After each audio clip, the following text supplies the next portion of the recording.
Então, isso Legal tem uma isso. explicação, porque olha só, você acordou 4 e pouco da manhã, né? Você falou, não é Sim. isso? 4h50, né? Então, 4h50. Aí vamos dizer que a partir de 5, 5h30, sua atividade cognitiva começou a aumentar dramaticamente e o seu cérebro conseguiu, ou começou a consumir o quê? Um monte de trifosfato de adenosina, que é o ATP. Aí, conforme ele foi usando isso desde 4 da manhã, quando é que você foi para academia e sentiu Às cansaço? 4 da tarde. Então, 12 horas, depois de 12 horas de trabalho, vamos dizer assim, intenso, você foi para academia. Então, você gastou um monte de ATP e liberou um monte de adenosina no seu cérebro. Então, começou a forçar o quê? A pressão do sono Sono. induzida pela adenosina. Por quê? Porque você gastou muita energia. À medida que o seu corpo gasta muita energia, que o seu cérebro gasta muita energia, então ele pede para descansar. É ele pedindo. Então, você estava caindo ali pelas tabelas depois de 12 horas de atividade cognitiva. Quando Entendi. você foi para academia, você teve que fazer força. Sim. Para fazer força, você tem que cumprir um desafio. E para cumprir um desafio, você aumenta a atividade simpática. E isso faz com que você aumente, por exemplo, a noradrenalina, porque tem que manter a sua atenção para fazer lá os exercícios, tem que manter a atenção. Você aumenta a noradrenalina e a adrenalina. Isso faz o que com o teu cérebro? Desperta, porque a noradrenalina, ela aumenta a atividade elétrica cortical e aumenta o seu estado de alerta. Então, beleza, você despertou um pouco ali na academia, porque senão você não conseguiria cumprir a sua tarefa. Como Uhum. se não bastasse, depois de fazer isso, você fez o quê? Foi para Fui jogar atividade, pádel. foi para jogar pádel. Ou seja, Aeróbica. outra atividade que exige atenção, concentração e esforço. Então, a sua noradrenalina, no seu córtex pré-frontal, continuou ativa. Como o seu cérebro continuou sendo ativado, porque exige o quê? Atenção, foco, mudança de estratégia, não é assim? E tal. Sim, Então, sim. o que aconteceu? Aumentou de novo. Aí, o que aconteceu? O mecanismo de pressão do sono cedeu pela noradrenalina que ficou dizendo aumenta o alerta, aumenta o alerta. E como isso, o seu ambiente estava claro, provavelmente o mecanismo da melatonina também não conseguiu entrar para forçar o sono. Uhum. Entendeu? Por quê? Porque você estava em ambiente claro. Jogando tem que ser ambiente claro. Então, Sim. muita claridade sobre a pupila. Então, você inibiu o mecanismo de indução do sono, o de pressão do sono pela adenosina, quando você meteu noradrenalina, e você inibiu a melatonina quando você estava em ambiente claro. Isso fez com que você ficasse mais tempo desperto. Entendeu? Aí o que aconteceu? Você foi, apesar de ter dormido, acordado 4 horas da manhã, você foi dormir às 11. Isso significa que, se você acordou às 4 horas da manhã, você dormiu quantas horas? 6 Agora, horas? nessa noite 5 agora, horas e pouco? isso. E aí entra aquela pesquisa, que a gente sabe que pessoas que fizeram aquele teste lá com o livro lá, Porque Nós Dormimos, onde eles fizeram o Sim. teste, pessoas que dormiram 8 horas, 7 horas, 6 horas, 5 horas. E eles descobriram que as pessoas que dormiram 8 horas se sentiam bem recuperadas. E no teste cognitivo foram super bem.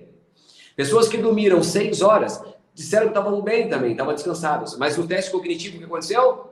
Foi Estavam menor. abaixo da média. Então, o que acontece? As pessoas não têm consciência da perda cognitiva quando dormem pouco. Apesar de se sentirem bem, mas no aspecto cognitivo, elas estão mal. Ah, legal. Não, entendi, professor. É porque foi engraçado, assim, eu cheguei muito cansado na academia, saí ainda um pouco cansado, mas depois até o caminho, né, até a trajetória, pô, fez uma diferença muito significativa em eu ter despertado, sabe? E aí o banho também acho que deve ter incentivado. E aí depois no esporte, eu tava... É como se eu não tivesse treinado, é como se eu tivesse acabado de acordar. Eu tava com... Muito bem, assim, jogando, enfim, tava bem, sabe, empenhado. Mas aí depois que eu sabia que tava indo pro final, aí começou a baixar tudo de volta. Eu já vi que já tava errando tudo. Aí acho que bateu cansaço, sabe? Foi meio que um hiper pico, assim, de 1h30, e depois na última meia hora já foi só se arrastando, assim, sabe? No modo de falar, né? Mas a gente É consegue muito ver a legal isso, diferença. porque você vê exatamente como é o metabolismo, né? A gente que É, entende um pouco dessa questão da neurociências, porque como professor de fisiologia, a gente ensina um pouco esses mecanismos neurobiológicos, mas também fisiológicos envolvidos com outros sistemas corporais. Então você vê direitinho, você vai falando, eu vou construindo todas as conexões necessárias para poder entender o que aconteceu com você. Então, o que aconteceu é que você teve, por exemplo, vai que você prejudicou o quê? O seu mecanismo de cognição no dia seguinte. Então, se nós fizermos um teste cognitivo com você depois de ter dormido pouco, seu resultado vai ser menor. O seu processo de reparação tecidual, lembra que o GH é liberado durante o sono. uhum, Então, o hormônio do crescimento, ele não é só para crescer. O hormônio do crescimento também é para reparar. Então, quem dorme mal, repara menos. Olha só, então você vai acordar com seus músculos, em vez de acordar com seu músculo 100%, você vai acordar com seu músculo a 80%. Então, quem dorme mal, William, se recupera mal. Aí o que acontece? Ele vai malhar depois, aquele grupo muscular, depois de 2, 3 dias que ele já malhou, ele ainda vai continuar sentindo um pouquinho. Por quê? Porque ele não passou pelo processo de reparação que deveria ter passado. Então, olha como é importante, né, o mecanismo do sono no aspecto reparador e a influência que tem sobre os hormônios, que eu falei agora, por exemplo, o hormônio GH. Não, legal, isso é legal, professor, porque domingo, por exemplo, a gente foi dormir, se eu não me engano, umas 8, 9 horas da noite. E aí ontem, esse horário, eu tava jogando ainda, né? E aí o que eu pensei? Falei, olha, em vez de acordar 4h50, eu vou acordar 6h50. Vou dar uma estendida, porque eu posso, né, com o nosso trabalho. Então eu dei essa estendida para recuperar melhor o meu sono, né? E realmente acho que funcionou. Porque hoje eu tô literalmente bem. Dormi o mesmo que eu dormiria se eu tivesse dormido às 9 horas, porque daí eu estendi 2 horas a mais. E o resultado, então, agora está mais entendido, né? Ou seja, se você tem um compromisso à noite muito tarde, no outro dia você tem que acordar o mesmo horário de sempre, isso é ruim, né, professor? A ideia é você antecipar o compromisso. Agora, se você tem a capacidade de aumentar a mesma carga horária que você dormia no dia anterior, só que num outro horário, também vale a pena, né? Para você ter todos os benefícios do sono. Vale. Mas uma das coisas mais importantes que tem em relação ao sono, se as pessoas puderem controlar, é a questão de ter uma rotina, inclusive na hora de dormir e na hora de acordar. Sabe, William? Então, tipo assim, como eu dou aula na faculdade à noite, eu chego em casa por volta de 10h30. Aí, geralmente, eu como alguma coisa, eu janto. Então, eu janto ali alguma coisa relativamente leve, né? Porque agora, antes eu não tinha problema não, eu não sentia muita coisa não, mas hoje se eu como uma coisa um pouco mais pesada, eu sinto dificuldade para dormir. Então, eu como ali por volta das 11 horas, eu janto e aí vou para a cama, né? Quando isso acontece, eu acordo por volta de 6h50 da manhã, agora eu estou acordando por volta de 6h10 da manhã, porque começou as aulas normais, então 6h10. Mas então o corpo, ele pede para acordar às 6h10 da manhã sempre. Por quê? Porque você começa a botar o seu corpo numa rotina metabólica. A sua rotina de acordar e a sua rotina de dormir consegue fazer com que o seu corpo fique totalmente adaptável. Ele entra numa rotina metabólica. Por quê? Se eu aprender a acordar às 6h10, cara, 11h30 eu estou almoçando.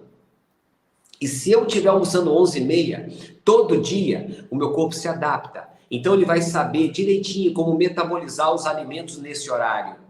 Ele vai saber direitinho como disponibilizar energia para fazer a boa digestão. Entendeu? Aí o que acontece? À tarde, se eu tiver alguma atividade e se ela for rotineira, ela também entra no processo metabólico. O meu cérebro se adapta ao sistema, inclusive ao gasto de energia. Se eu trabalho à noite, se eu estudo à noite até 10 e pouca e consigo fazer tudo isso, uma rotina relativamente estabelecida, a tendência, cara, é que o meu corpo se mantenha saudável por muito mais tempo. Daí aquela questão, final de semana eu vou arrebentar, né? Eu acordo cedo toda semana, pô. Agora não, final de semana eu vou ficar. Aí o cara acorda 6h10 da manhã e fica, não, eu não vou levantar, vou ficar aqui, porque vou ficar aqui. Só que o seu corpo, ele acorda não é à toa. Ele quer que você continue a manter a sua rotina para manter a sua, que nós chamamos de homeostase, que é o seu equilíbrio, para que ele consiga novamente aprender que 11 horas você vai comer. Então ele já se prepara, ele já prepara o corpo para a comida. Sim. Se à tarde você vai na academia, à tarde ele já vai pedir para você ir para a academia, vai ficar tudo muito bem ajustado e controlado. E esse equilíbrio que você passa a partir do seu comportamento, da sua rotina, o corpo agradece, porque ele tem que gastar menos energia para manter o seu equilíbrio do meio interno. E com isso ele evita doença.